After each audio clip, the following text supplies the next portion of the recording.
What's up, warriors? Welcome back to the battlefield of the mind. Today I'm here with Nathaniel Dunn, and this warrior is in the battle with me, and we are going to be pulling people out of hell, and I mean this literally. So, welcome, Nathaniel, and please tell these badass warriors who you are. Thanks for having me, man. I've enjoyed our conversations up until now.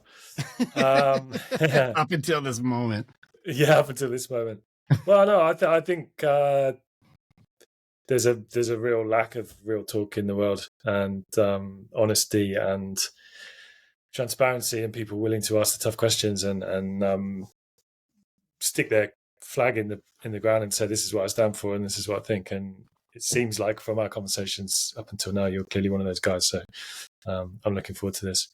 Who am I? I am a change maker. I'm really interested in change, fascinated by change, actually. And what that means for me is change in someone that can lead to change in the world.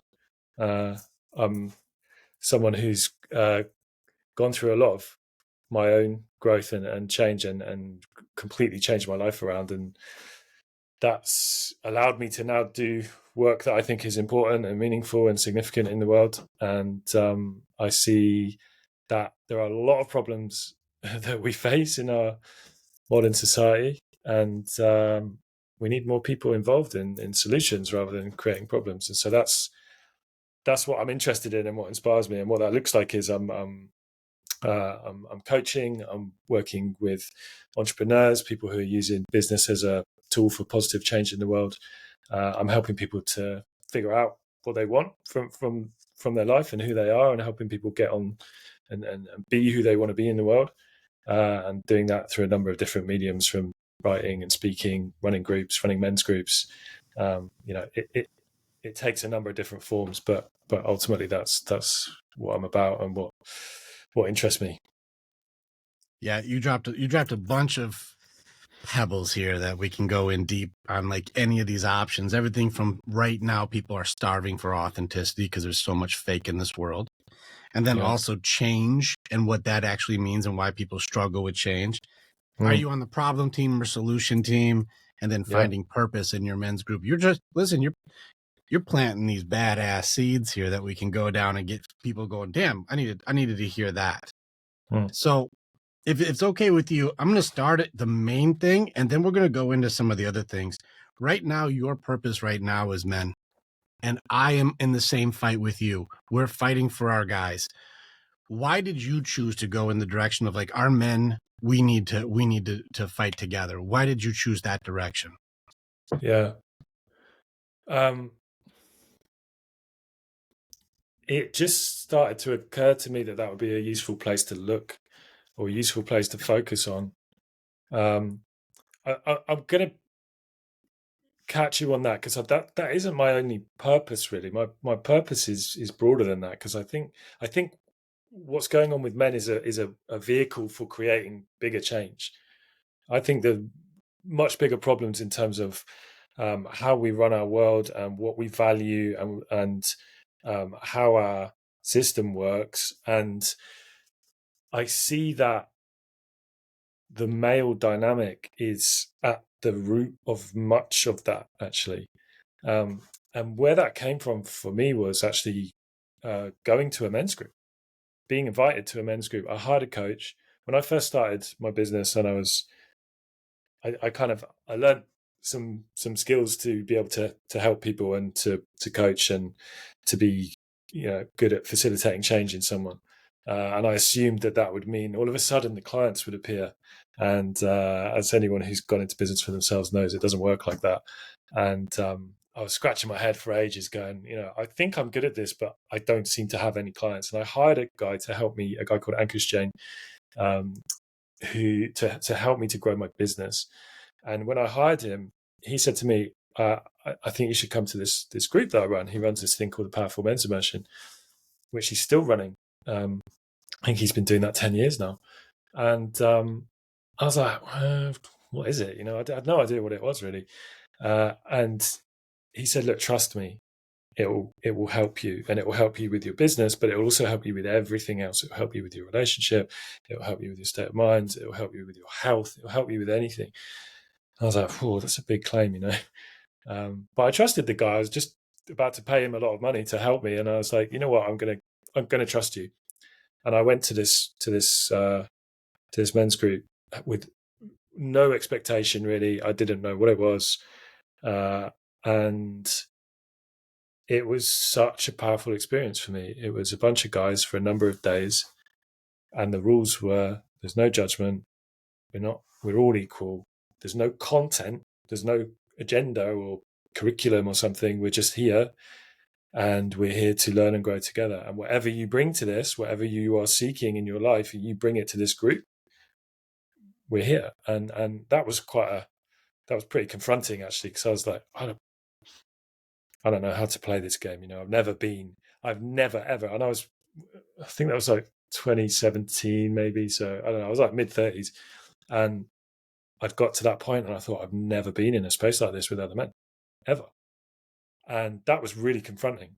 I'm like, I don't know what to do, and a bunch of stuff came up for me that weekend, and it was huge for me. And it really, really helped me.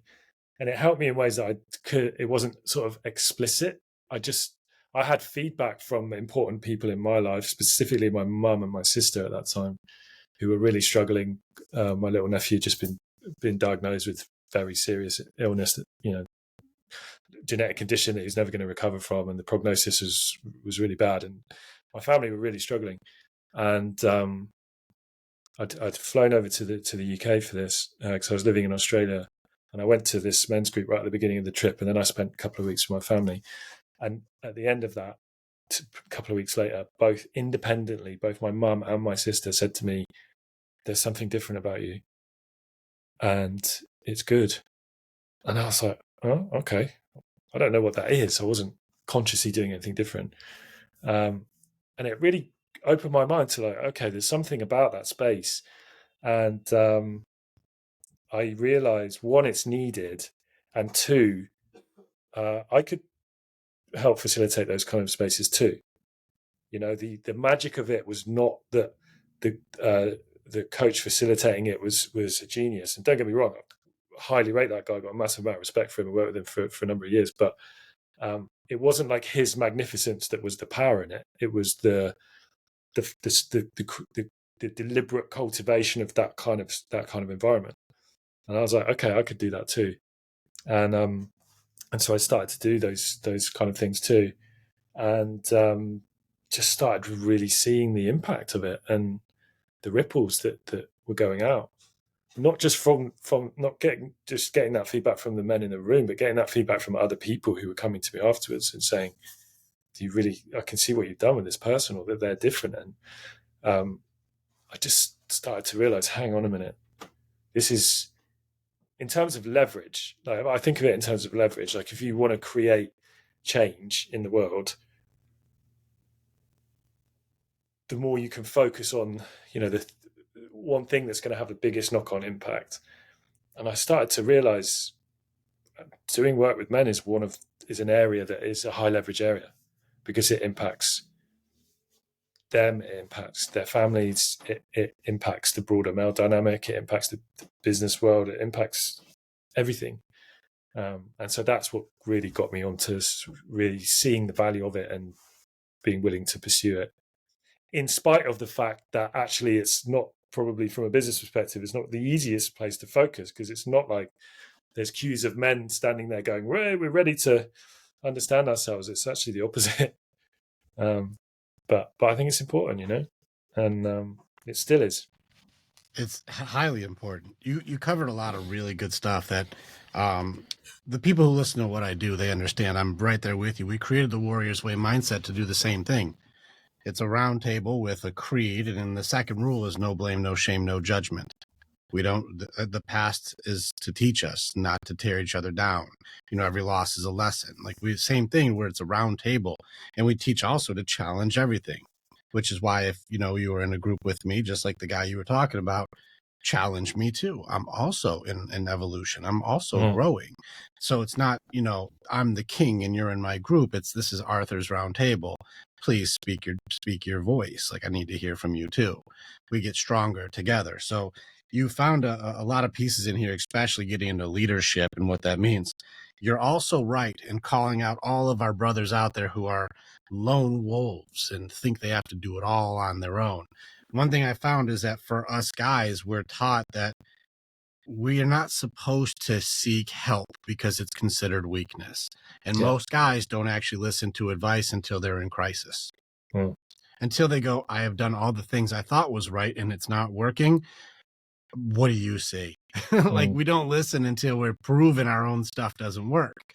And unfortunately, rock bottom is a gnarly place to be alone. And that's why together we're stronger. I enjoy that when you mention, like, when you see the guys together in a space where you can remove your armor, it creates growth. And that's the power of the pack versus being a lone wolf. Yeah. Together we're way stronger. And so I also have found the same calling where it's like, don't you see how badass we are when we team up our different strengths and then tackle the same problem? Here's another thing I want to add in, like, and this is something that's been pretty important. I've worked with men's groups, I've worked with women's groups, and I've worked with people across the globe. And there's something that women are struggling with today with their men. What is your take on working with men and this one word, empathy? 2 years ago, I think I did a collaboration with a guy who'd been a one-on-one client of mine, and he'd come to me because his wife had basically given him an ultimatum and said, because he'd come off the rails in his sort of early 50s and had achieved amazing things, really successful guy, and done really well, ticked all the boxes, and got to this point where he was like, what's this all about? I've done everything that I thought I would do and I'm not feeling how I thought I would feel. And he's made some pretty bad decisions at that point and put their relationship at risk. And she gave him an ultimatum and said, look, we can continue and I'm happy to, I want to stay with you, but you need to sort yourself out. And that's how we got talking. And we did some work together and got him back on track. And then we did a collaboration together and we created this men's group. And I had an opportunity at that point. His wife was running a network of women in business, and she said, when you're ready to launch this, you can talk to my network about it. And I said, fantastic. There was like 6,000 women in this group. And I thought, I don't know how to talk to women about this, because I've only ever, when I've been filling men's groups, I talk to men. And I've obviously mentioned it to women in my world that that's what I'm doing, but I've never like gone really deep into it with women. And I thought, I'm not sure of the language of like how to communicate this to women. And so I did what I usually do when I don't know the answer. And I asked questions and listened. And I did a research project and I talked to 50 women over probably 4 or 5 months, maybe. And asked them. I wasn't going, hey, here's the men's group. What do you think? I was doing research. I was asking questions like, what do you think's going on with the men in your world? What do you think they need? Where do you think they're struggling? What do you think's needed in the broader male dynamic? And I talked to 50 women, old, young. Some of them were talking about their partners. Some of them were talking about their kids, their sons. Some of them were talking about their fathers. But consistently, the message from all of them was, thank God someone's doing something. And the big theme that came through from that was, I can see that the man in my world is doing his best and he's trying, and he just doesn't know that he doesn't know how to communicate to me. He's not able to articulate how he feels and what he wants. And I can see that he's not being honest with me because he's scared of upsetting me. And that's a massive barrier, and this is this huge issue in our relationship. And it's not just romantic relationships. This is friendly relationships, parental relationships, and so I don't think it's that men don't have empathy. I know a lot of very empathetic men. I think it's no, empathy for men. That's where the gap from women to men has been. And like, just to kind of piggyback on this, not being honest with her, and then like, he can't share his feelings with me, and all of these things. We've heard the stuff where women are saying, "I need you to be my safe place. I need you to be my safe place," right? You've heard this. Be a safe place for her, right? Yeah. Not just physically as a protector, but also emotionally and mentally. Be safe for her. If she's venting, don't fix it. Just be safe for her, right? We've heard that, what guys should do. I did a survey with over 100 men, just asking, because I got enough guys in my group. I'm asking. First question, are your feelings important to you? And every 100% said, yes, my feelings are important to me. And I said, do you believe your feelings are important to her? And 97 said, no, my feelings are not important. Now, it's important here to explain the difference between a feeling and well-being. Getting you a sandwich, what's the feeling? Making sure your laundry is done, what feeling is that? Making sure that you have, your lunchbox, or you have the gas in the car. What feeling is that? Well, not one of those is a feeling. Those are all well-being. Those are just things we're taking care of that we needed done. But when it comes to how does your man feel? Well, his sadness, that's not attractive. Get your shit together. We got work to do. What are you going to do to fix it? How are you going to fix that? What are you doing about it? I'm having a very tough day at work and I'm really struggling. Well, you can't quit your job, because if you do, our safety and security is at risk. So you can't quit your job. So what are you going to do about it? There's no addressing your feelings. This all goes into well-being or self-preservation. So each guy is going, when my feelings come up, my sadness is shamed. If I'm overly silly, I'm too ridiculous and too loud and too much. And if I get angry, especially in the relationship, also shamed. And so women would consistently say, I want my man to be that leader and that rock for our relationship. I want him to be the rock for us. And I said, that sounds awesome. What emotions do rocks have? Rocks don't have emotions. You want a statue? I want him to be stoic, but you won't acknowledge that he's a human? I'm like, that's consistent. Now, let's go ahead and address the three that were, no, I think that my woman has empathy. 2 of those guys were in the first 2 weeks of a relationship, and so it was the honeymoon phase, and they all broke up. And one guy was in complete denial of his relationship, and they are already divorced because she actually wasn't doing any empathy. He was just in denial. And so, like, the 3 oddballs that were like, we're going to defy the rule, all proved the rule.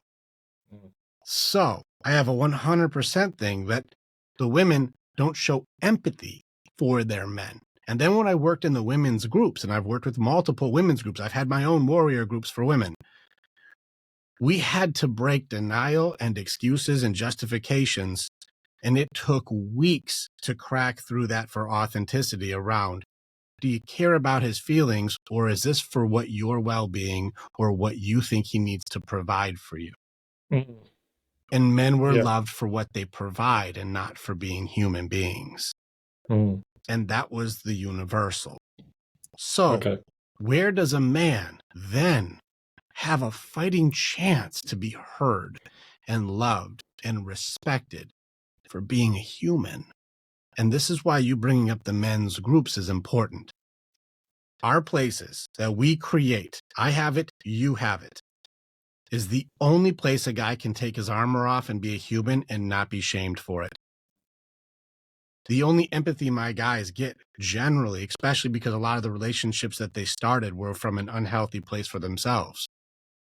And they would choose somebody who was also unhealthy. And they have unhealthy dynamics they're trying to navigate.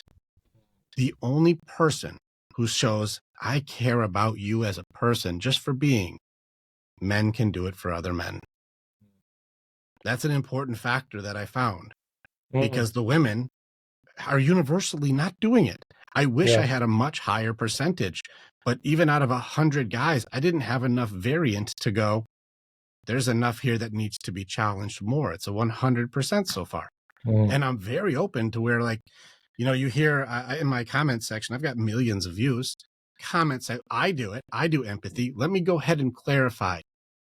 If I said, if I was you, that's how I would feel, that's not empathy. That's about Mm. you. Mm. It's not about them anymore. What do you feel? If that was me, I would feel this way. You just took it off of them and made it about you. That is not empathy. Mm. That's you. It's the opposite of empathy. It just made it about you. It became selfish. Yeah. And so this is where people think they're doing empathy by A, being agreeable, or B, making it about them. Mm. Not empathy. Or I'm empathetic because I took care of I got his shoes for him, or I booked the hotel for him. Well, that's not a feeling. Those are well-being. Now, can women have empathy for children? Absolutely. Empathy for other women? Yes, they can. Yes, they can. Empathy for a TV show character? Yes. Yes, they can. But there is a block for their man, their protector, provider, presider. There's a block for empathy there because the weakness in that category inhibits some sort of self-preservation, safety, security, reassurance system that needs to be strong. Yeah. I think that's a kind of a subset of women, isn't it? Or a subset of relationships, let's say, a romantic relationship. Certainly my overall sense from talking to women about this is like, they're with us. They want us to be grounded and understand ourselves and communicate. I felt like from my research into this, they were our biggest supporters in that. Really, they were like, "Come on, we need men to rise up too. We rise up better together." That was a very strong thing. Bear in mind, it wasn't just about romantic relationships. It was people talking about their brothers or their kids or even their fathers. I think when it comes to the romantic relationships, that becomes then confusing because there's this. I don't think actually women often know what they want because they want everything from a man. They want them to be safe and stable and be a provider, but they also want them to be wild and adventurous and exciting.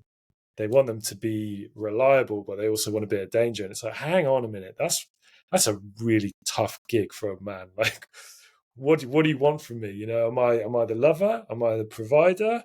Am I your confidant who listen to your problems? Do you want me to solve the problems? Do you want me to be a listener? It's like, fuck, where do I? For a man, it's confusing, but I think it's coming from a confusion on the other side too. Of like, oh, I want my guy to be everything, and I'm not sure you can be. Certainly not at the same time. And I think that can create this, shaming in a certain moment or frustration in a certain moment. I need you to be this in this moment. It's like, well, hang on a minute. I thought you wanted me to be that. So I'm trying to be that. And now you want me to be this. And it's contextual. I think it's a communication thing largely, but it's a challenge on both sides. Men don't know how to be, and women don't necessarily know what they want. Or they do, but they want it all. And that's... It was a sliding scale. It keeps changing. And so that's a good point. It's moving goalposts. Whenever I work with guys, the main two categories I see guys coming in with the most common of curses is anger and shame. Anger and doubt. Those are the biggest one for guys. I'm not doing good enough. And for women, it's denial and excuses are the main ones. They get into blame. Guys go into shame. And so, like, that's the thing. So women are going to go and blame and say, you should be ashamed because you're not good enough for something that I don't even know what I want.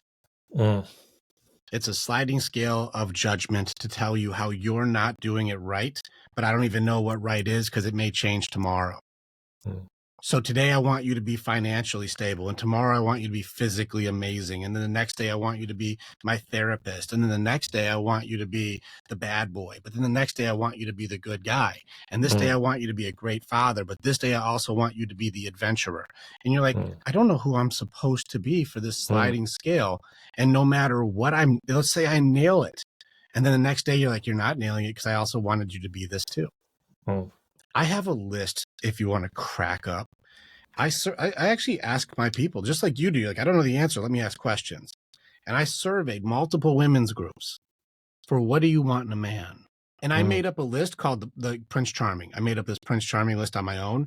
And it was as ridiculous of a list as it was most obscene. Like, he's a great dancer, perfect smile, has a bunch of money, super generous with his money, takes care of everybody, always stoic, like he's a great cook, but he's also super educated, like this ridiculous list. Like, it was across the board. It was like 60 things, as asinine as I could get. And I said, ladies, this is my list. And they were like, this list is insane. I was like, well, make your own list, ladies. They came back and their list was longer. Their list was longer. I did a video on this. It's a video on my TikTok of me reading the list that ladies say, this is what we want from a guy. And this dude was beyond impossible. And I even threw this out there. This is the superficialness of not knowing what you want. I said, ladies, let's do this. I'm going to give you your wish. There's 79 things on here, and I'm going to give you a guy who has all of them. And I'm even going to add in 2 extra ones.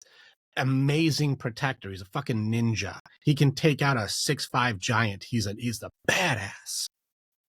And he's got a huge dick. Like, I'm going to give you above and beyond. This whole list, I'm going to add those 2. He's a ninja, and he'll fuck you into retardation, and you're going to love it. It's going to be amazing. And they're like, we like this. And I'm like, sign me up. And I'm like, he's 5'3". More than half bailed on the perfect guy because he was born shorter than they think he should be. Wow. The most ridiculous list. Millionaire, good family, loves their kids, takes care of everything, good cook, great dancer, great smile, super intelligent, highly educated. Like, the list was insane. I also added in ninja and huge schlong. Still too short, deal breaker. And I said, can you imagine a man who's got all 80 of these things? What do you believe you bring to his table to be this selective? Because this guy is like a top 1%er. What are you able to be so judgmental for that you bring to the table? And there was no, it's, you want to know what the sound was? We didn't do any self-assessment. We gaslight our own introspection. The women in most cases won't really ask hard questions to themselves because it's going to be justified for some reason or another. And so we didn't assess what is my value that I bring to a guy who's perfect. He's just not tall enough for me. And it's not a protector issue because he's a ninja. So it's not like, well, he's short, so he can't keep me safe. That's not the guy. He'll Jean-Claude Van Damme kick someone in the face. This is the guy, right? Had nothing to do with it. That's amazing. Now, the men's list, I think it was 11 things. And every single thing on the list had nothing to do, like even the attractiveness, which is the most common one people would put guys under. They were like, just above average. Like, I don't need her to be a 10. Like, give me like a 6. And like, she tries. Like, she at least like eats well and takes care of her body. Like, she like at least makes an effort. I don't need her to be perfect. I'd rather her be like, she's pretty and she tries. Like, I'd rather that. And they did the hot crazy scale. Have you ever seen that chart? They're like, I'd like her to be at least average hot. And they were being generous to go at least under 8 crazy, which is a very high number, by the way. Like, I'm like, let's be real. If we can get down under 4, that's probably a good number. But they're like, no, we'll accept a high level of crazy as long as they're trying. The rest of the list was be a great listener, be compassionate, be nurturing, be loving, be fun, be kind. And kindness was really the big one. Don't be nagging. Don't be complaining. Don't be bitching. Be kind. Show some sort of effort to be empathetic or compassionate or care. The list was all just kind things. Appreciation was really big. Just appreciate. Have gratitude. That was the list that guys put down. And if you look at the women's list, even when I share it to women, they were like, this is an insane fucking list. And they look at the men's list and I'm like, were these guys really being chauvinistic and sexist or anything like that? They're like, this is the most reasonable list I've ever seen. Surveyed by women also. This isn't just the guys tooting their horn. Yeah. Well, that leaves a big gap in the whole thing. Like, you're not good enough based on somebody who doesn't know what they want.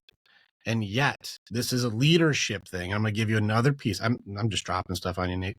So here's one of the things. So when I did another survey based on like, let's see, what was I talking about? They don't know what they want. They have this thing. I think I just lost my train of thought. Damn, we're so live. It hurts right now. So this is what it ended up being. For women, they found this out when it came to advertisements.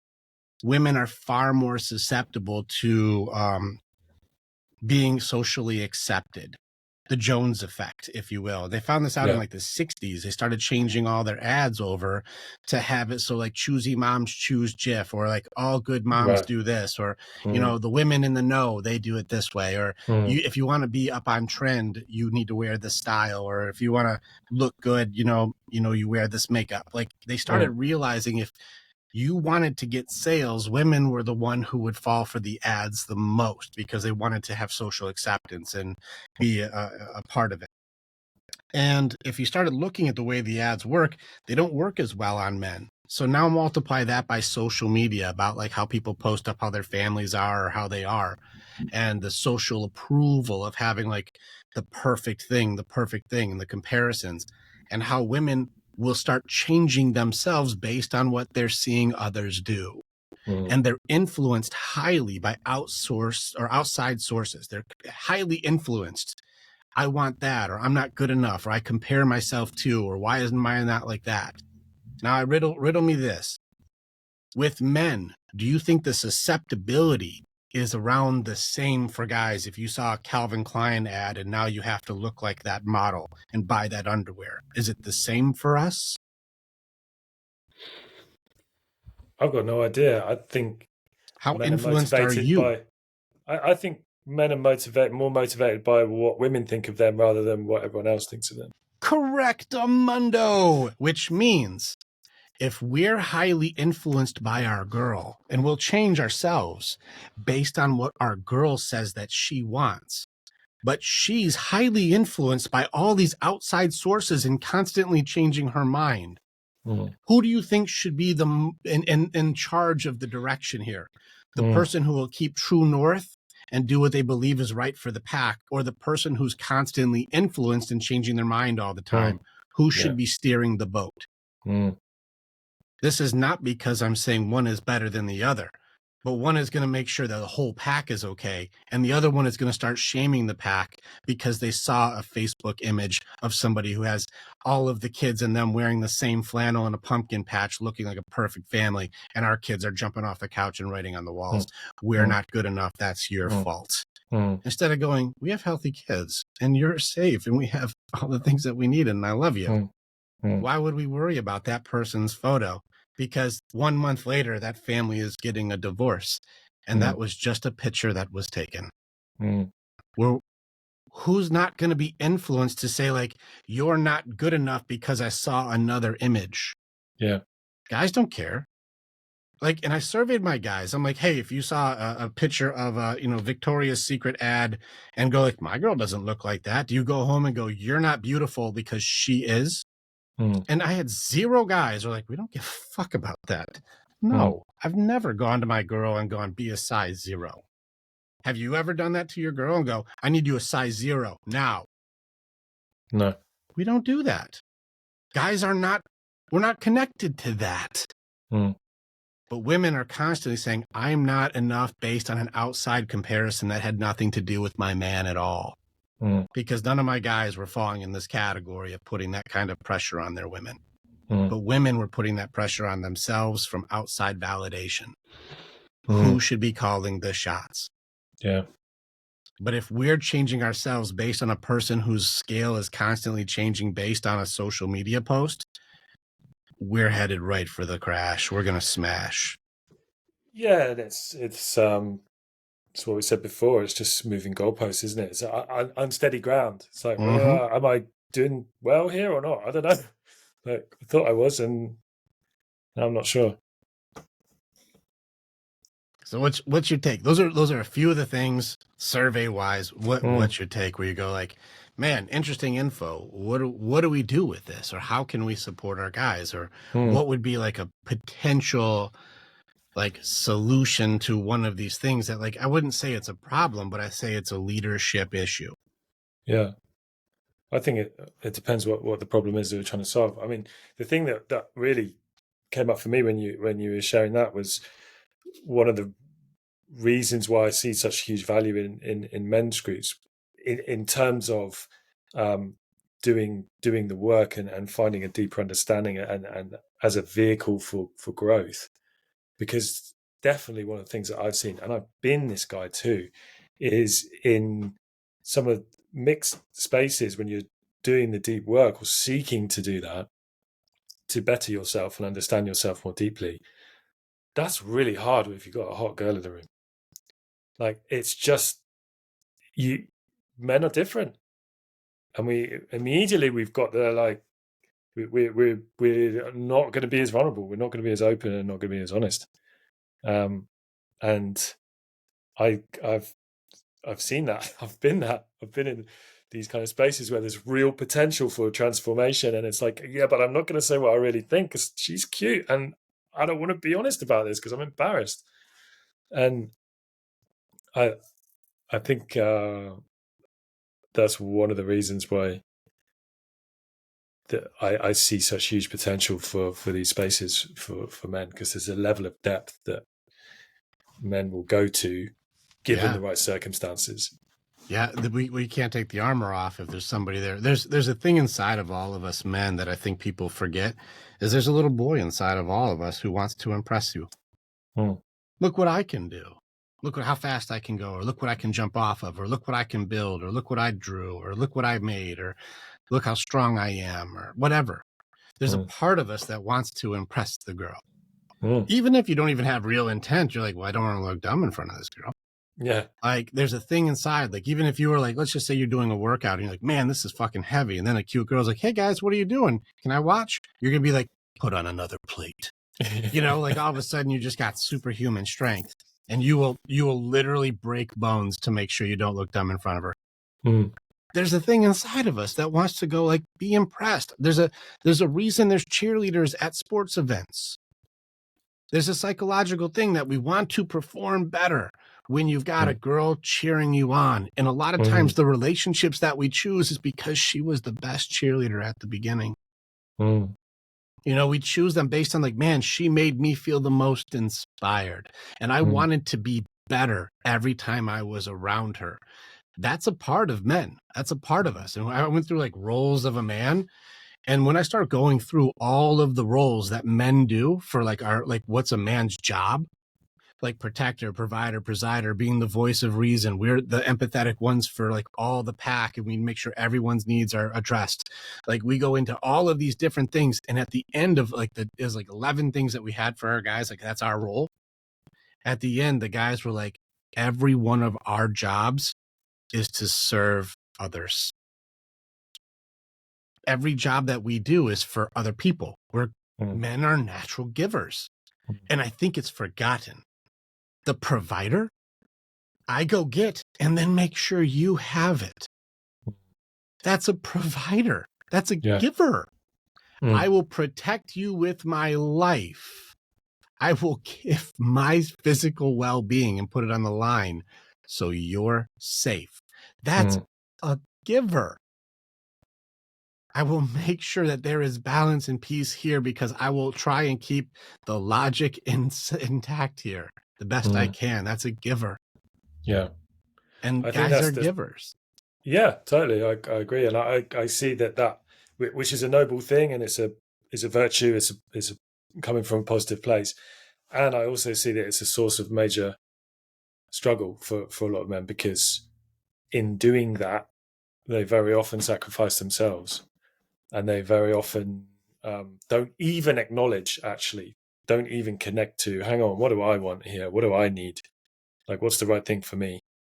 Because very often it seems like it's at odds with what their partner needs, or what their kids need, or what their their family needs. It seems like there's this idea that I've heard many times, both implicitly and explicitly from men, which is if I do what's right for me, that's selfish, and that's not being a provider, or it's not doing the right thing for other people. And that's a very binary way of looking at it. I don't see it like that. Actually, Correct. I've got a men's group running at the moment, which is a virtual men's group, and the whole premise is you can connect to what you want and create what you want, and that's actually the gift that you can give to everybody around you.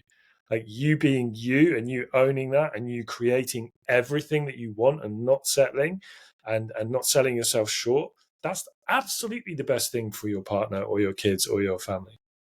Like you being connected to that, such a powerful stance that doesn't have to cost them.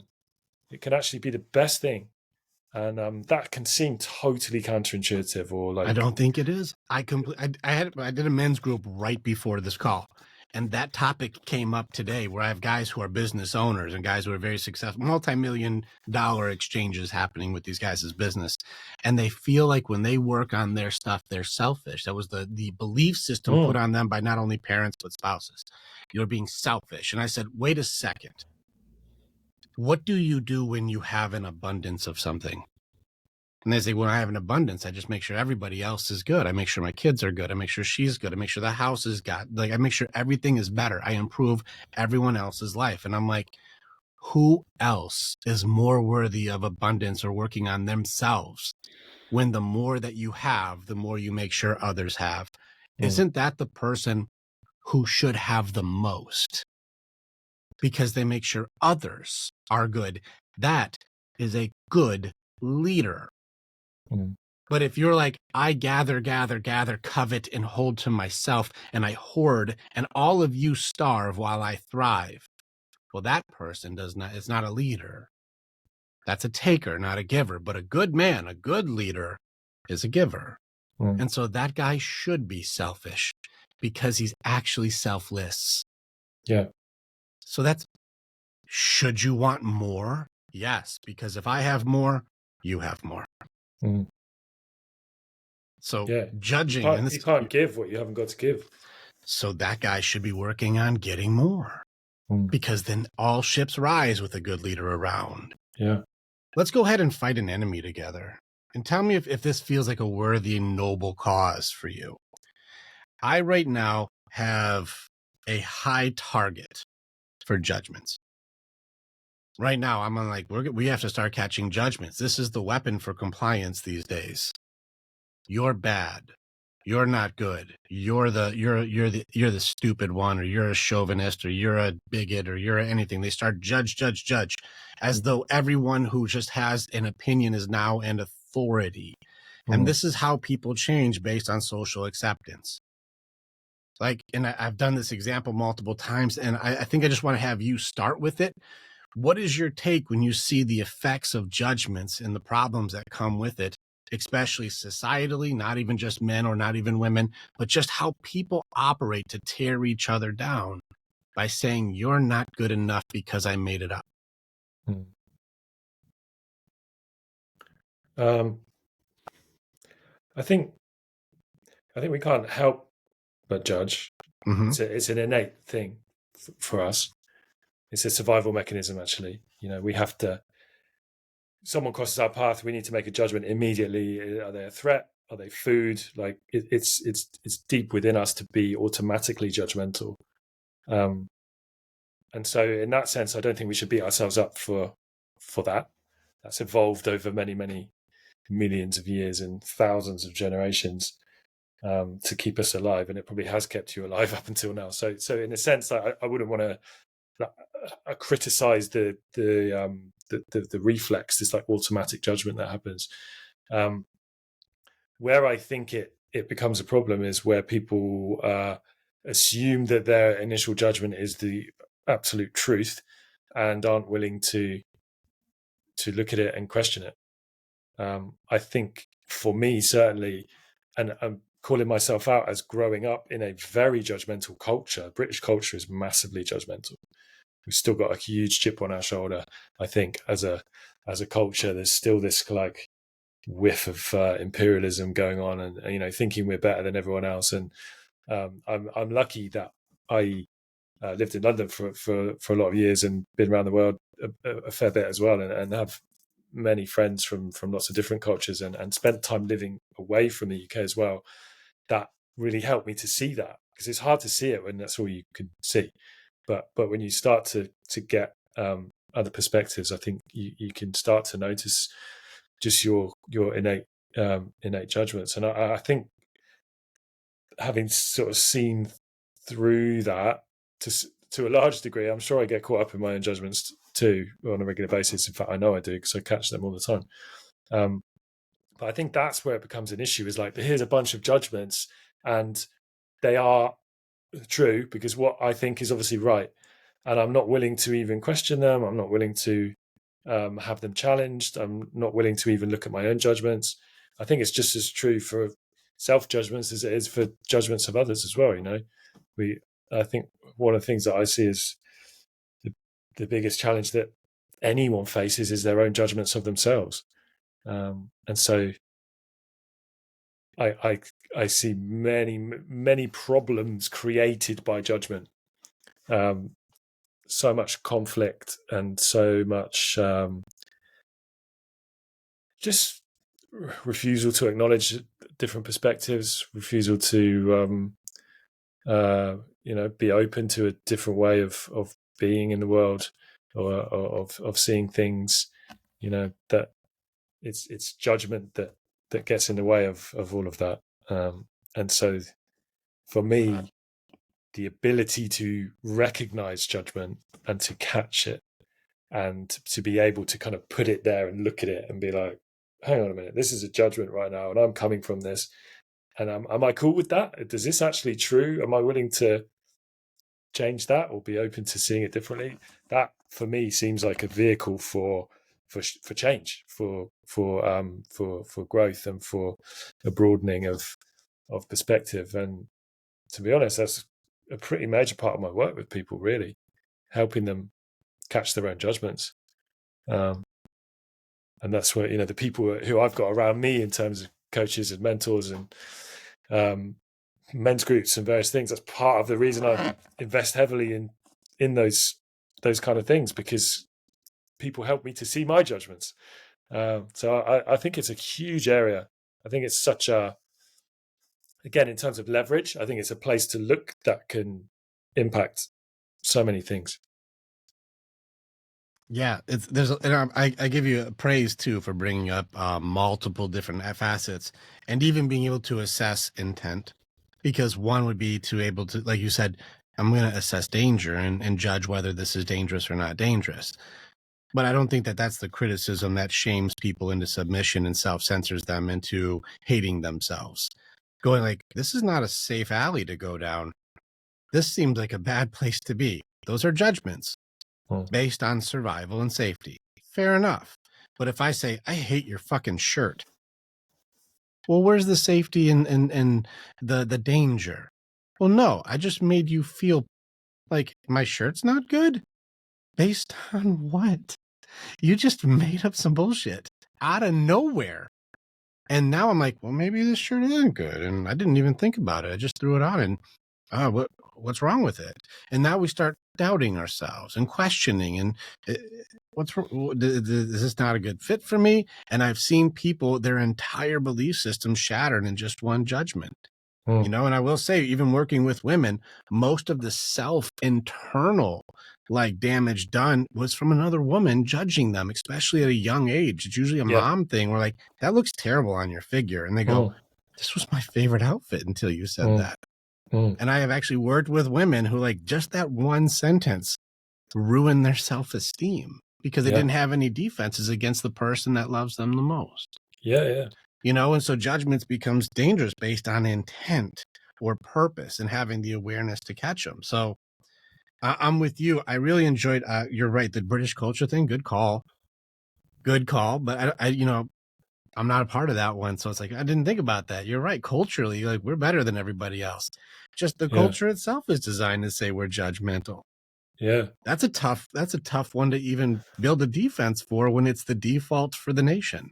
Yeah, it's tough because you can't see it, which I think is true for self-judgment too. Like when someone like the lady that you mentioned forms a judgment of herself at, very often this happens at a really young age. And like you say, sometimes it can just be one thing that's said, or it doesn't have to be a result of major trauma. You know, it can just be a family dynamic or a certain look or a certain thing. And someone takes on this judgment and it's so deep in them that they can't see it. Then it becomes who they are. And it's like this narrative. It's like, this is the story of me. And because we live through our stories of us, it becomes true. And so we project it and we're like, I'm a loser. So now everything I touch is rubbish because I'm a loser. And I'm there's a saying in, I think it came from, how did it come from? I think it came from Gregory Bateson. It was what the thinker thinks, the prover proves.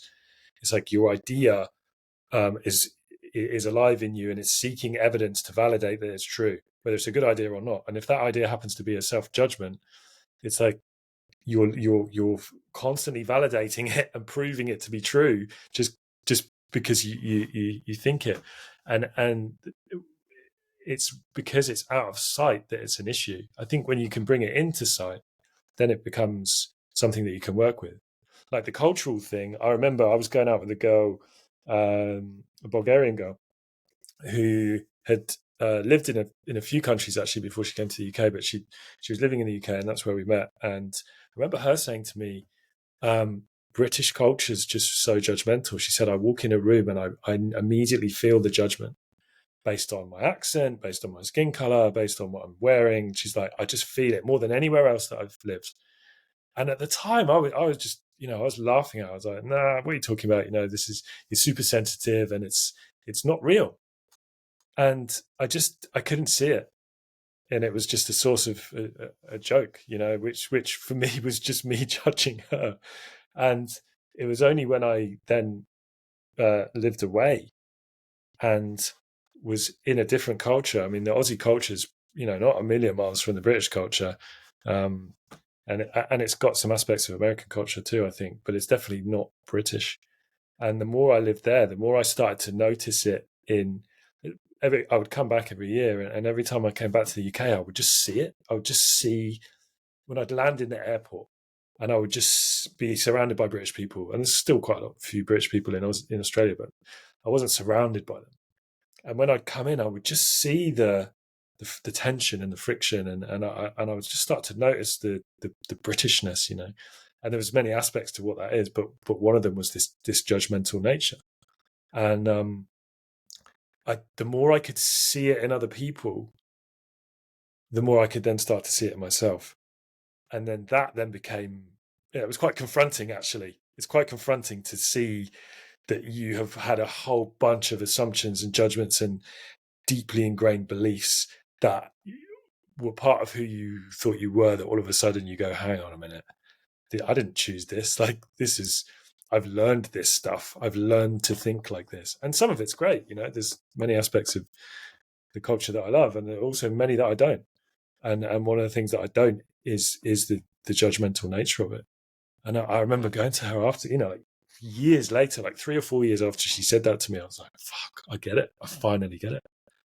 And I see how toxic that is. And I see how limiting that is. I see how that totally gets in the way. And it's just not helpful.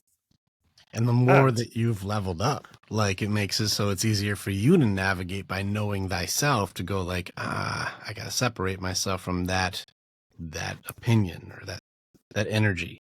Yeah. Yeah. I know you want to roll. I just jumped in. And not judge yourself for it, because that in itself is a judgment. You're like, oh, I'm so fucking judgmental. Why am I always like this? It's just, you're being a piece of shit, and you idiot. Yeah. You're being so stupid. And you're like, stop beating you up. Yeah. Yeah, it's culturally is the thing too. I grew up in Detroit. I don't know if you know much about America, but not a lot of people go to Detroit and go, what a lovely environment. Like, it's a tough city. It's a very tough city. It's a tough culture, and like, it's hard. Detroit's a hard city. And there's a lot of violence, a lot of anger, a lot of angst. It's just cold, not a lot of manners. And I moved to Virginia for a few years, and Virginia's down south. And so there, like, you know, the culture is like warm southern hospitality, and it's very like, good morning, how you doing? Like, it's super kind. And so you get used to kind of being around that, like, hey, good morning. You open the door for a random stranger, like, thank you very much, good morning, hey, how you doing? Like, just really nice. And I remember going back after a couple of years back home where my family was in Detroit, opened the door and was like, hey, what's up, man? And they looked at me like, fuck you. And I was like, back at home again. Here we are. I forgot that's what the normal was. Yeah. Is that it's just hard and mean and don't fucking talk to me. And that energy is just like, go fuck yourself energy, just being around it. Right. But I grew up in Sparta. I grew up in that. And so I'm like, that's just regular until you get out of that and go, why is nobody here speak Spartan? Just like you said, why aren't you guys being as judgmental? I'm judging that. And they're like, you don't got to do that here. They're like, that's normal, right? Not everywhere else. And so I think it's a good observation. And man, how fucked do we feel when we're like, I was gaslighting that girl when she was like, damn, you can feel that energy. Like, no, you can't. That's just you. But she's like, no, it really was there. Yeah. Dang it. Yeah. Yeah, it's deep. But that's the thing with judgments. You can't see them Mm-hmm. very often. I think that's the art to it is to be. Actually, I think it's one of the most powerful things anyone can do in the journey of self-improvement and self-discovery is to really deliberately and consciously look at, where am I judging myself, other people, the world? Like, what are the judgments that I've got? Because some of them will be useful, but many of them really won't. Correct. And it's hard, man, because you've got to go deep, and a lot of it's very unconscious. But it's so freeing, actually, because it frees you up to at least have some choice. Like, do I want to continue to think like this or not? Yeah. Or will I apply that judgment to my belief system, or will I decline the offer? You know, being able to, that's why I'm with you. The first skill we train in the Warrior's Way is awareness. Did you see it? Because you can't make a choice you don't know exists. Yeah. So that's the first thing. Did you see it?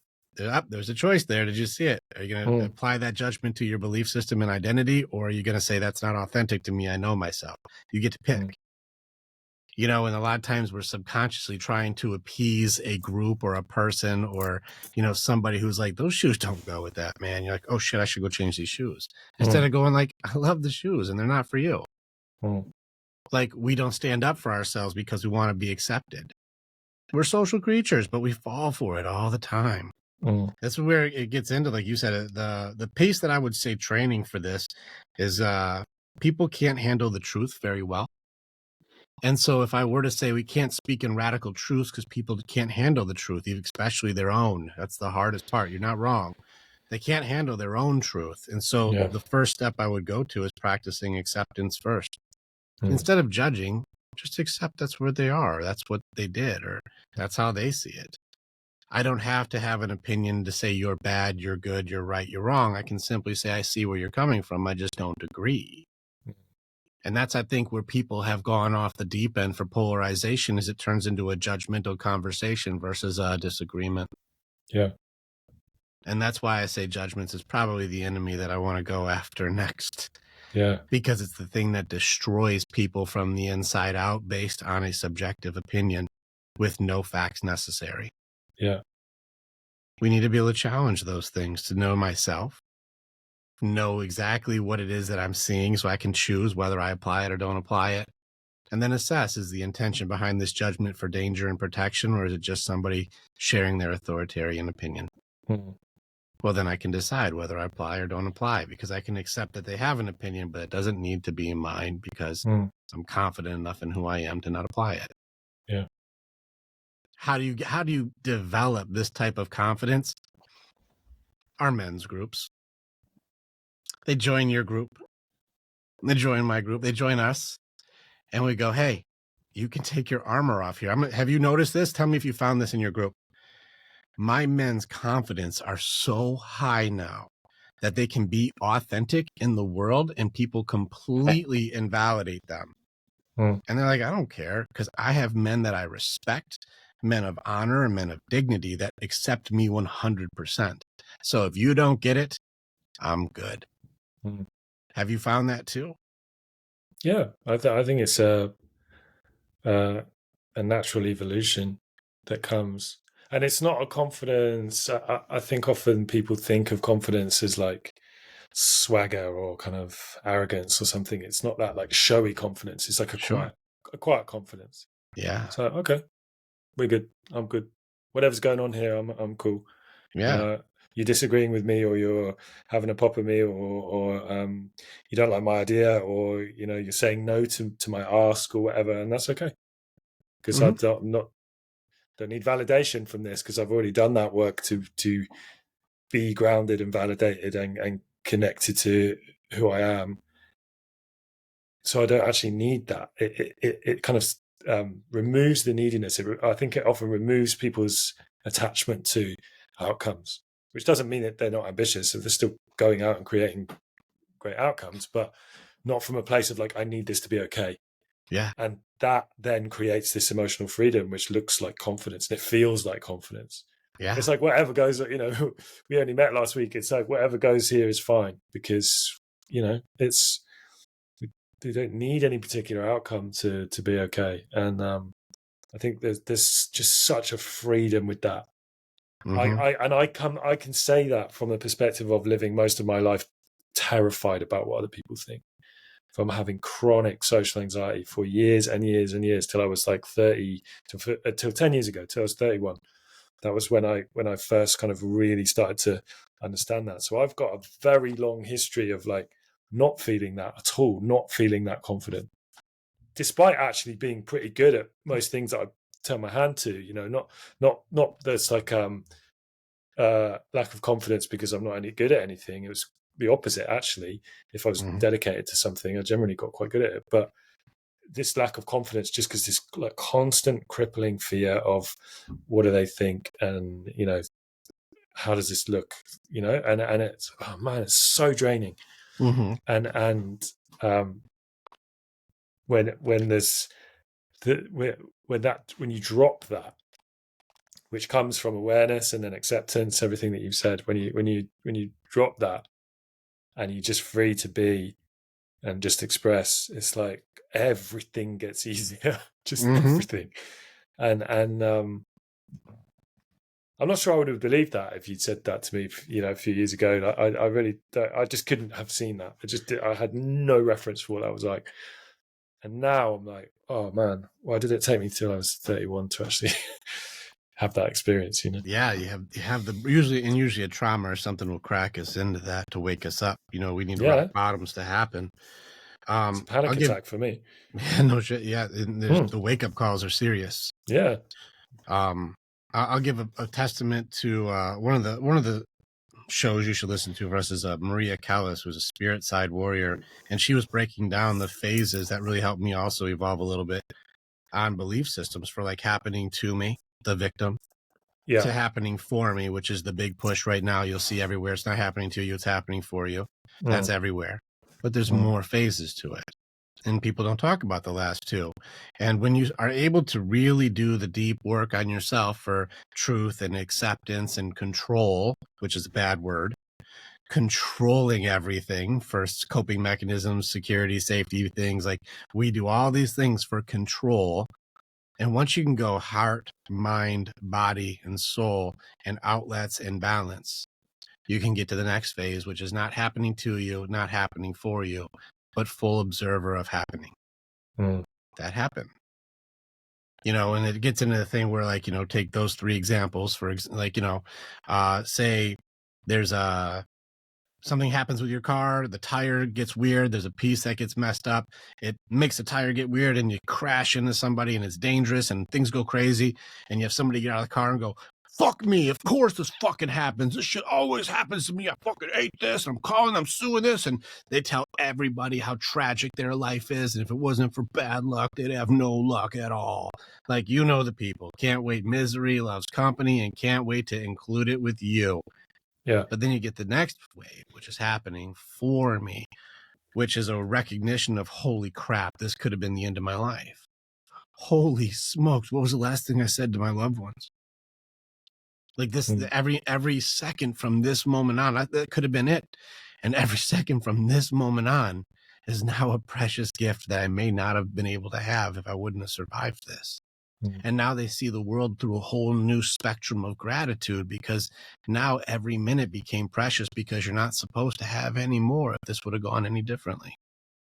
Holy crap, this really woke me up. And I have seen people who were total assholes have a life-threatening experience and become wonderful people because of it. So that's the other side.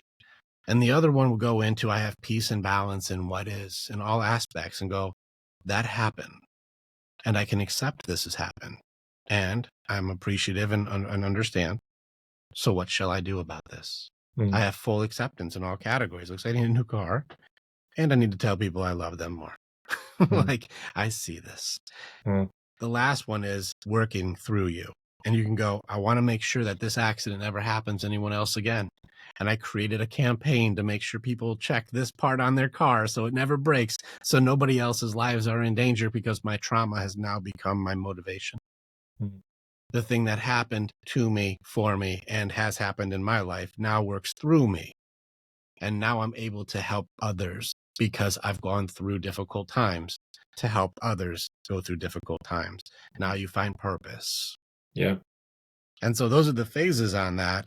But it has, a lot of times it takes one of these moments that suck, a moment of true pain, a moment of absolute shock, where we have to go through our full grieving system of denial, bargaining, anger, and depression to wake up. And a lot of times life's rock bottoms or ultimatums are pretty damn gnarly. And I think I want to go into like the last phase for this awesome conversation with you, and go into like some of the tragedies that we not only have experienced, but we're trying to fight our asses off to prevent, because hope is a fleeting commodity these days. And especially in our men's groups, in the men's culture right now, hope and purpose and belonging are lacking, and isolation is through the roof, and the negative self-talk and the brutality inside of our family members and our loved ones, it seems to be taking a very, very permanent and heavy toll. Is it okay if we go into that direction and you share some of your experience so we can go in and fight this demon together? Yeah, for sure. So yeah, I think so. Yeah, I mean, I agree. I think that those stages, sometimes those stages can happen in seconds, actually, all of them, and sometimes it takes years. But there's a possibility there to be open to that if you're willing to pull yourself out of the victim mentality and see that there are bigger forces at play. And choose, I think, as well, choose to make that meaning, because I think the meaning you make of it is always subjective. But I think sometimes you can choose to decide, this didn't happen to me. This is happening for me, because I'm choosing it, and I'm choosing to stand in that place because it's nicer over here. Well, that's a training, and that's what's cool about what you're doing and what we do, is there's only two kinds of people. You're either trained or untrained. You either know these skills or you don't know them.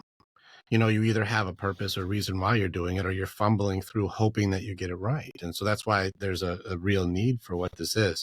If it's okay with you, I'm going to bring up the side that's been a big mission for us lately, both in, veterans and in personal life, is the suicide rate right now. It's a serious thing. And this is a big purpose right now. I think both of us, it's dear to our hearts, because we both lost very close people in our lives to this.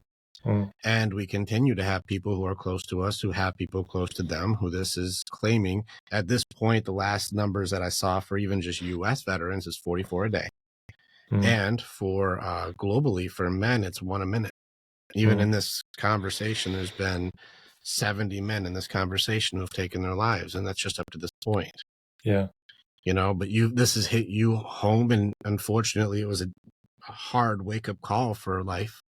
But I mean, is it okay to go into that, or would you like me to start my end and you finish it? It's up to you. Yeah, I don't mind. Let's see where we go. I mean, I'm not sure what the rate is here in the UK, but I know that it's 75% of all the suicides are men. Last I saw, it was 5 to 1 men to women. Yeah, that's about right. Which is it's an interesting thing, isn't it? Because I think certainly there's a lot of criticism aimed at the world of men's work, because it's like, well, hang on a minute, we live in a patriarchy, and actually the women are the ones who are being, who are the victims here, and which I can understand that perspective, but I don't necessarily think that's true. I actually think a lot of the issues that negatively affect women are coming from broken men, which comes back to where we started at the beginning in terms of leverage. But I mean, it's a funny one, because the suicide that directly impacted me was my sister, actually. So that's doesn't quite fit into that. But I do think a lot of the complicating factors that led to her doing that was actually the result of toxic men, basically. But I mean, in a professional context, this is why it was so brutal for me when she took her life just before Christmas last year, because I think maybe 2 weeks before, or possibly, I think it was 2 weeks before, I wrote a post on social media about suicide, because, as you know, I did a bit of work with a social enterprise here in the UK that works with military veterans and emergency services staff, police, paramedics, fire brigade, and a lot of those guys. And we don't just work with men, but obviously most of those organisations, certainly frontline people, are predominantly men. But maybe not true for paramedics, actually. But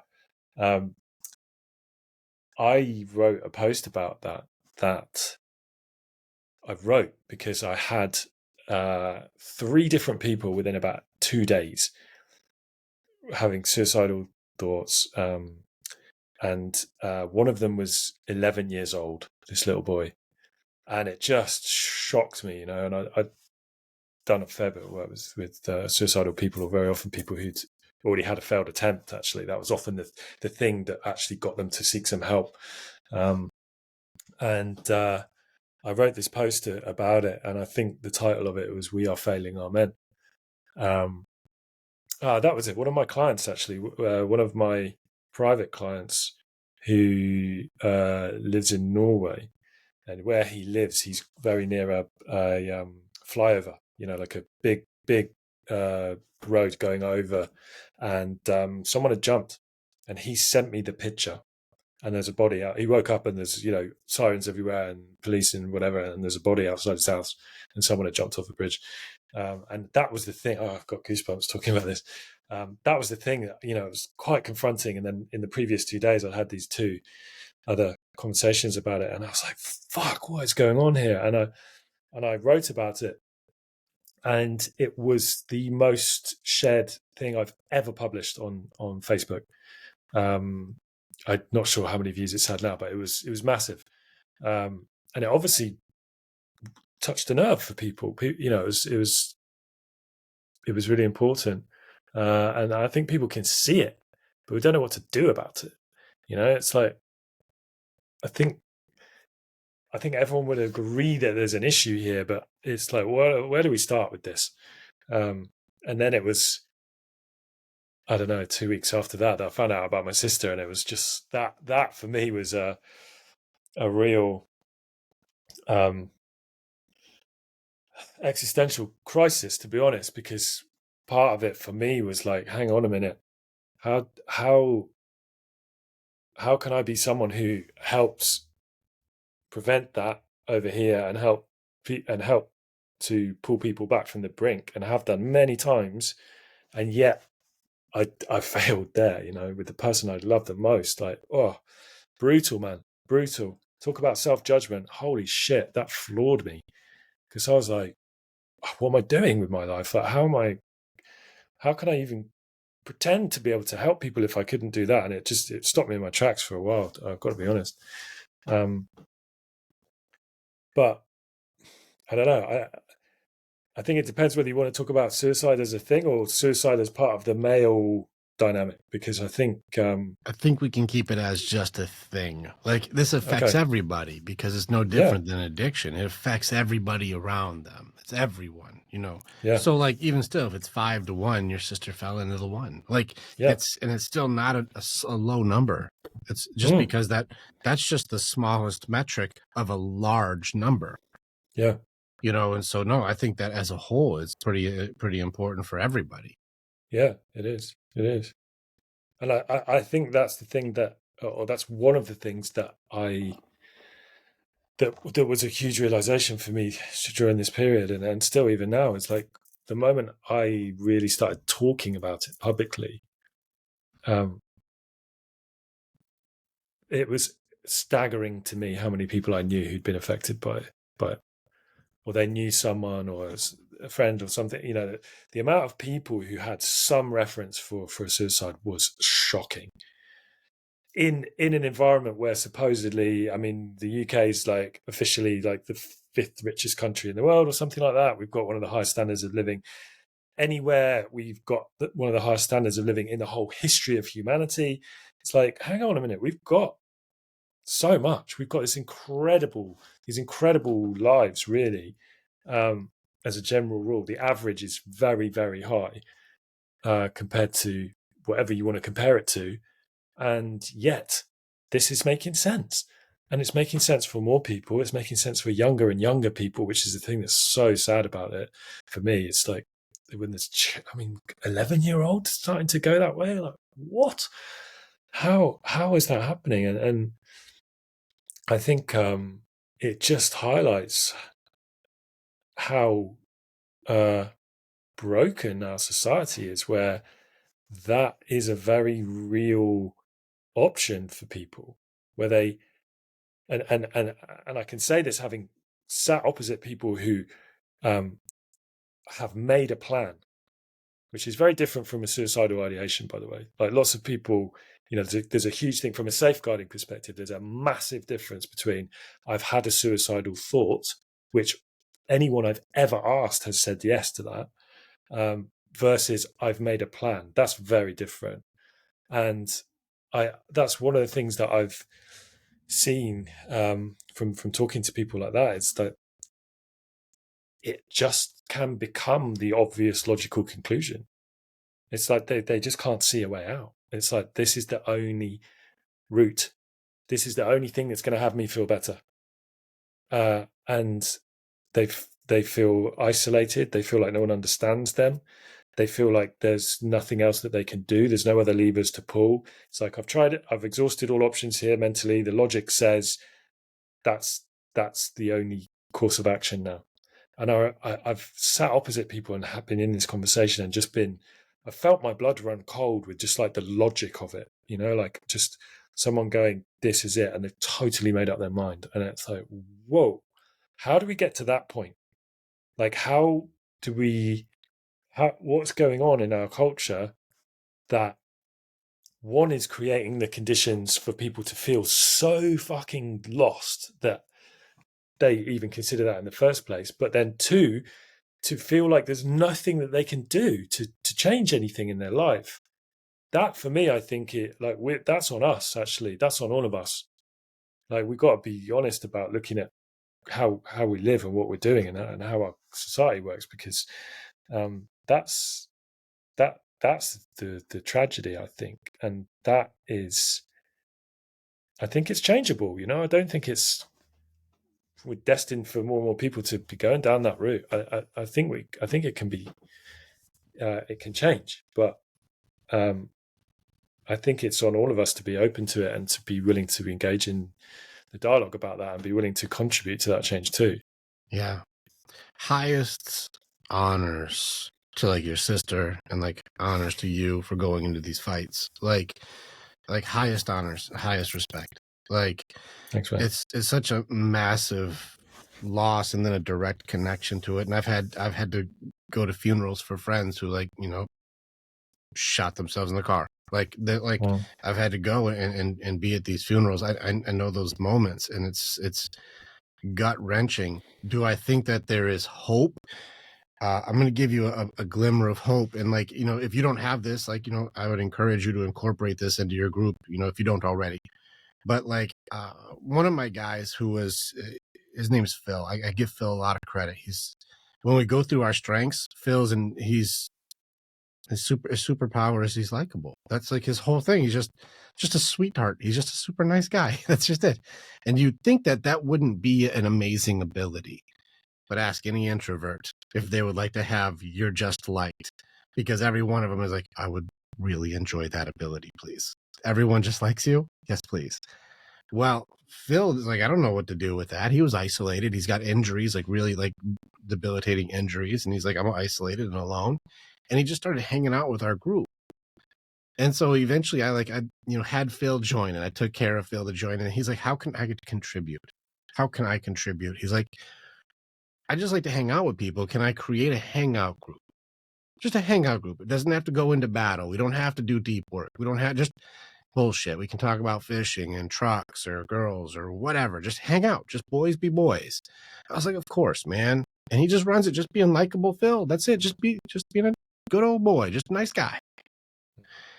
The suicide calls that I would have to handle, just like you, was maybe one a week or once every 2 weeks. I'd have a guy in the middle of the night who's just been drinking and sitting next to the gun saying, I don't see another fucking way out, man. And I know those battles. I've had those conversations, and it would be more common than we would like them to be. Yeah. And since we started this, like, hey, just jump in and hang out group, it's been coming up on a year now. The guys have a place to go where they're heard. They have a place to go where they belong. They have a place, and they go late. Sometimes they go to like midnight or 2 a.m. They just stay up and hang out. They can be heard with guys who have gone into battle and know how to fight. They can feel important and valued, and they're wanted to be around. Since we created this group, we haven't had any suicide calls. Mm-hmm. That's a very important metric, because we've had a lot more guys join, but been able to feel like there's a place that they belong. And that's enough to keep the demons at bay. You know, when you have a support where you're valued and you have purpose and you are important, the isolation is a killer. Oh, and we 100%. created a space where like you can be heard. It's amazing to me that taking the ability of just, I like hanging out with you, is enough to make it so those calls stopped. What a crazy solution. And that's why I have to give Phil praise, because he's like, I just want to make a hangout group. Yeah. And that was a game changer. Just come hang. I want you to be a part of I want to hang out with you. Yeah. Nobody wants to hang out with me. Nobody gives a shit about me. I do. And it's enough to keep the demons at bay, because there's another lever there. There's hope again. And there's a place where you can go, I can start working through some of the curses and demons in me. That's a thing. And let's go in, like the thing for I would go solution wise too. The thing like for your sister, it was a toxic man who was influencing this. Well, we have to make less toxic men. Yeah, 100%. Like that's part of what we're doing, is like, then it's going to have to be fix that part. Less toxic guys, more leaders, more generous, giving, strong, confident men who look out for their pack. They don't destroy or attack their pack. They protect. Yeah. You don't hurt and demolish your person because you can't deal with your shit. You train with other men to deal with your shit so you can be the strong presider for your pack. Yeah. We need less toxic guys. And that means we have to get over our own bullshit. Start getting where we're not waiting until crisis or everything goes wrong and go, let me try and improve and get stronger in my leadership with other guys, and not call it therapy, not call it counseling, not call it weakness, not call it broken. Yeah. And just go, it's evolution, man. I got to get stronger. You know, and this is the part where we can do that. Also, the patriarchy talk, we're going to have to shove that shit up our asses, because who's getting attacked? Your sons, the 11-year-olds. Yeah. These boys nowadays, the young generation, are completely ashamed of being alive because of this feminism talk going so far the other direction. Guys in my age bracket, like my men, you can say whatever you want. I don't give a shit. Mm. You can't break me with that. I was around when there's still honor, loyalty, and dignity. We still have that. Mm. Mm. But these young boys who are supposed to be ashamed for existing don't have a fighting chance, and being a man is bad, and that's what I'm going to be next. Mm. Boys, statistically, 30 and under, have stopped asking women out. Mm. The good Yeah. guys have stopped playing for multiple reasons, not just the gratification of pornography, but also the massive rejection from women having the illusion of options that aren't true. Mm. It's destroying relationships, and guys don't want to play anymore. In fact, they feel ashamed and they get called catcalling or rapey for Yeah. even asking a girl out in a noble way. Yeah. This is ruining relationships, and so it's turning on to online gratification from both sides. Whether it be create your own OnlyFans account and getting all the attention you want, or posting bikini pictures and getting likes and comments, or guys going into pornography to get instant gratification without rejection. Mm. We have to start building our guys back up to make it so that they have the confidence to create families again. Yeah. The confidence and loyalty and dignity to not tear your pack apart and not create more people like your sister who feel like this is just no hope. Like your protector has become your destroyer. We need guys to do better. Mm.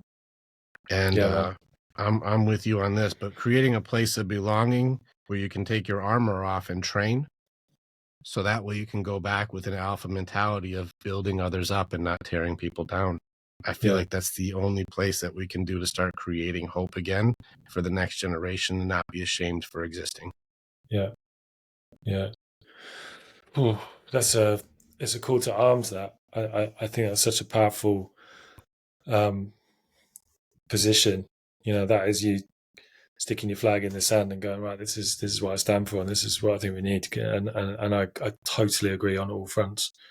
I think, I mean, there's a bunch of different things to possibly say on this. I think on the isolation piece, that I've never talked to someone who's suicidal who doesn't feel totally alone, whether or not they have people around them.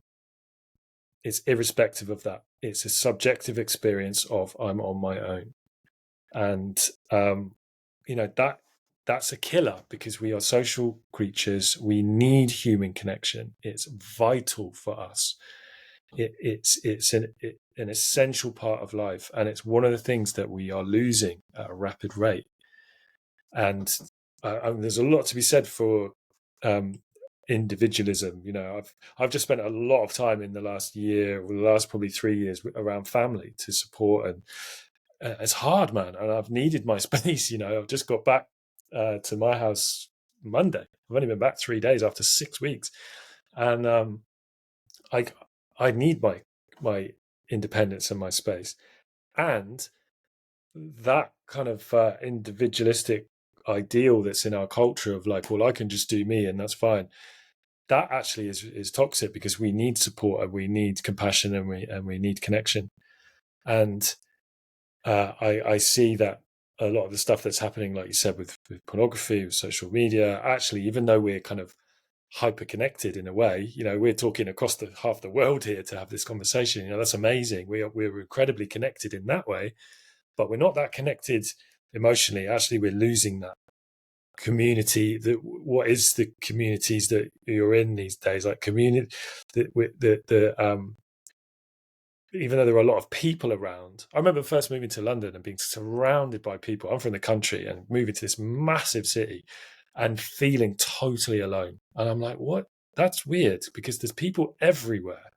But it's not that. It's not just proximity to others. It's community, and it's that kind of connection. And I think, my sister's funeral, right? 200 odd people turned up, and there was so much love. There was so much grief there, because all those people loved her, and she didn't see that.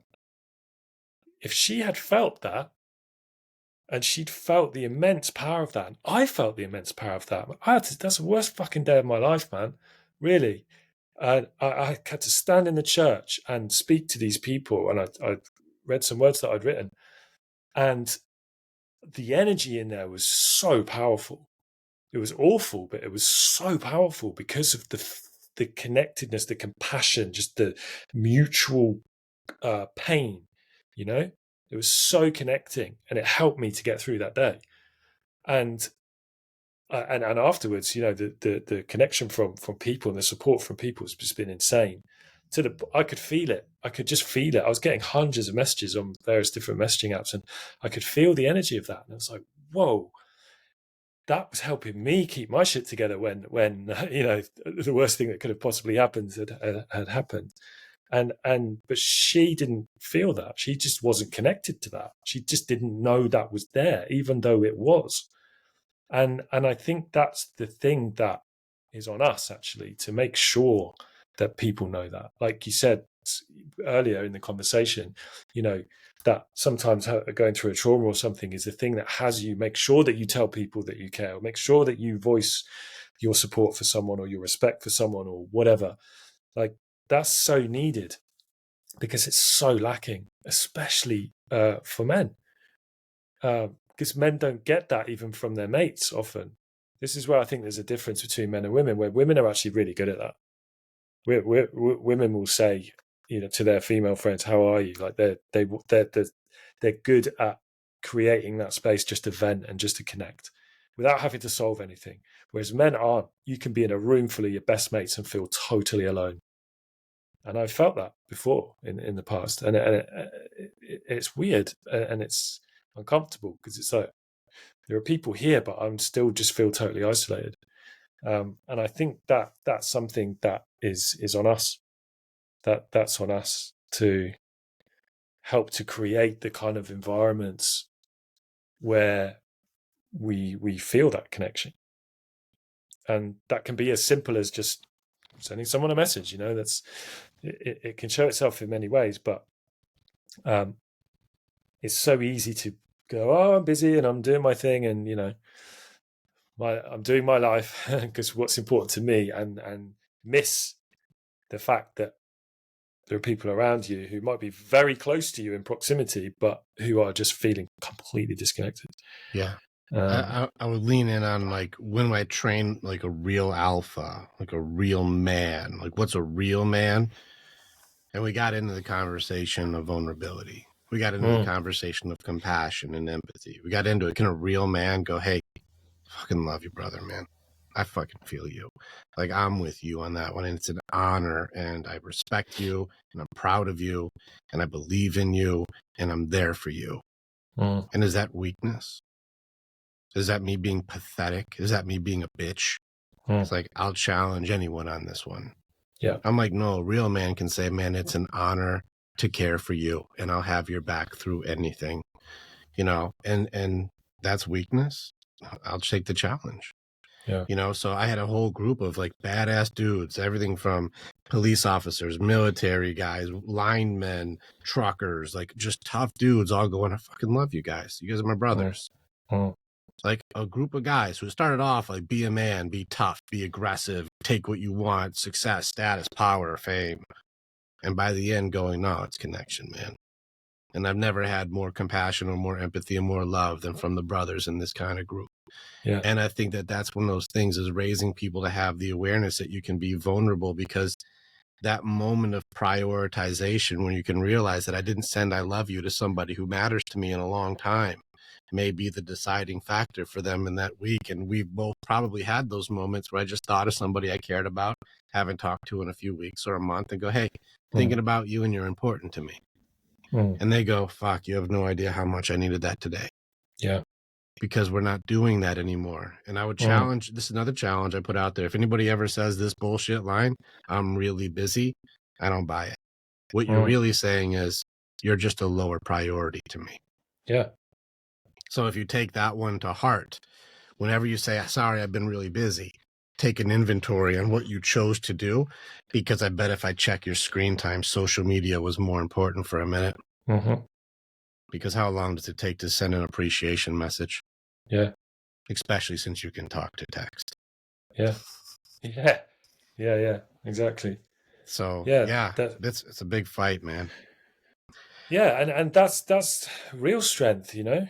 Mhm. That's what I see as real strength. I've also been privileged to do a lot of work with elite military people, special forces, you know, incredible people who've done things that, you know, terrify me. Just the idea of them terrify me. And they're almost like the extreme end of that. They've been taught to embody this powerful masculine strength of show no fear, show no weakness, you know, don't drop the guard. I remember the first time I had a special forces soldier cry on me. And honestly, I was terrified because I thought he was pretty edgy. And I was like, whoa, if this guy kicks off, he could just rip my head off my shoulders like that. Like he was a monster. And I remember where he just, this tear rolled down his face and he admitted that he was struggling with anxiety. And you know what? That took so much strength from him. That was strong. That was, Courage. yeah, so much courage. And this guy's the kind of guy doing like secret behind the enemy lines kind of stuff that you will never ever hear about. If he Yeah. gets caught, his own government will deny him, kind of thing. Like Hmm. he's done stuff that most people would think, well, holy shit, that's courageous. But actually, he was good at that stuff. He was great. He was one of the best in No, the world at that no stuff. problem. Run right into a gunfight. No problem. Yeah, no issue. Like that's his thing. Like Yeah. he's a beast. Yeah. But it was that for him to just own his weakness or what he perceived as weakness, for him to just acknowledge his uncomfortable emotion, which is all it was really. It was just him saying, I am not okay. That was all it was. That for him was like, he was trembling, man. He was like, oh, you could see he was like trying to keep it in. And he was just, eventually he dropped the guard and it was like, Yeah. and, and then that created the environment for ultimately freedom, you know? And, Yeah. um, I see that as real strength, and I That's warrior shit right there. yeah, it Yeah. is. Agreed. It is in a culture that says that you shouldn't do that, and you're going against the grain. You're going against what you've been taught to think is what is being a good, real, strong man, and Hmm. everyone's desperately trying to be a good man, and to go no, it's the opposite, and it's actually to be open and honest and just acknowledge what's going on and admit that I don't know, or I'm stuck, or I'm scared, or I'm sad, or I'm fucking lost, or whatever it is. That's the real that's what really changes things. Hmm. And that's that and it's such a powerful thing. And I, you know, if I come back to the idea of leverage, if I think, you know, if you've got half the world's population of men, if like even 10% really started to be that, Yeah. the world would change, man. The world would change. We're on a And mission because yeah, we have to build it. That's what yeah, we've started to do. And I have no doubt that in the future with our powers will combine. You know, let's start putting the groups together. Let's unify because we seem to be preaching the same message with multiple amazing leaders all going the same direction. The yeah. purpose is bigger than us. Oh, for sure. You For know, and sure. I think you can relate with me with something where if we can teach our men to be courageous enough to face the battlefield in their minds, like our legacy is going to, supersede us. Yeah, My man. name will be gone long, like before the teaching and the strength that we're teaching generations. There will be sons and then their sons and then their sons that carry on the belief systems that we're able to instill in this lifetime, and they won't even remember who we are. Yeah. And I think that's where the purpose will lie. And so I have, no need for ego on this one because my name will be gone in 2 generations, but Yeah. the teachings will keep going, no different than Epictetus or Marcus Aurelius or Yeah, man. Socrates. The implications are vast. And if nothing else, you know, it will be a lot less pain for many people. Mm-hmm. And just to come back to what you said on the male female dynamic and you know where that's going, like women are craving this. They are. And I don't mean, you know, for their men to be like, oh, boo hoo, I'm having a bad day. I'm not talking that, not like this kind No, of needy victimhood. Oh, you know, it's okay to not be that's okay kind of that's what thinking. your Because that's what your brothers are for. yeah, I think that's where it can go wrong. Actually, I think that's where some of the men's work is going in the wrong direction of just like, oh, I'm ashamed today, and I'm just going to sit here in my shame. It's not that, That's not it. but what women are craving is men who know themselves and who understand themselves, and who are willing to accept all of it. And like that, actually, from the perspective of, and I can say this as a single man, very deliberately so, having been in long-term relationships for most of my life, most of my adult life. I've spent the last 4.5 years single, because that's what's right for me at the moment, and been doing this work and I tell you, it's creating such a different dynamic with women. You want those 11, your women that ticks all the 11 things. Like, the answer to that is not better chat-up lines or a better six-pack. Correct. It's knowing yourself and Correct. expressing yourself fully. Women need that, man, and it's magnetic for them. They want that. A man on a purpose is very attractive. Yeah. Yeah. Just a man who knows himself and who's willing to have that Stand level up, of hold dialogue his and boundaries, stand for what he believes in, do what is right, not who is right. Just be Know fucking thyself. honest. Yeah. I'm with you, man. 5 weeks, the first 5 weeks is just tearing into who are you. Yeah. Like, you have to know thyself, know thy enemy, and know how to battle the demons and curses. You have to know. And I'm with you, brother. Like, this is the way. Yeah. This is the way it's going to be done. Man, highest honors to hang with you, Nathaniel. I really Likewise, appreciate man. you very much. Enjoyed this conversation. I support you fully. This is a platform where I think we're both able to reach as many people as possible, and I want people to know where to find you and how to work with you. What do they have to do if they're like, man, I resonate with Nathaniel so much? That's the kind of leader I want to be with. Where do they go, and how do they connect with you to be able to work together? Yeah. My website is my name. So it's nathanielDunn.co.uk, or .com.au, actually, because I still got the Aussie domains from when I was down there. And they can connect with me through there. I'm also pretty active on Facebook. I'm on LinkedIn, so you can find just on my name, so you can find me on there. And yeah, if it resonates, I just encourage people to reach out. Like, take a step. Just reach out, just say hello, start a conversation. I'm not for everyone, and I think it's important if people want to do the work. I think it's important that they find the right person to do it with, and that starts with a conversation. Just express your intent and be a stand for that, and whatever comes from that will come from it. Hell yeah, I love it, dude. I'm on the same mission. Together we're stronger. If there's anything I can ever do to support you, I will. Like, thank you. I believe in you and I believe in your purpose. I think we're on the same mission, and I'll have your back if you ever need me. Agreed, man. Yeah, thank you. Yeah, well likewise. Done. Good conversation, brother. Mate. Thanks for creating a platform for this level of dialogue, because it is needed. And if even one person has listened to this and it's helped them, like, this has been worth our time. And so I think it's an amazing thing that you're doing. Yeah, we're over an hour and 40 minutes in at this point, which means if you made it this far, you're a legend. And I hope you have an awesome day at your job, because you're probably listening while you're working, and we appreciate you for being with us. Yeah. Have a good one. Thanks.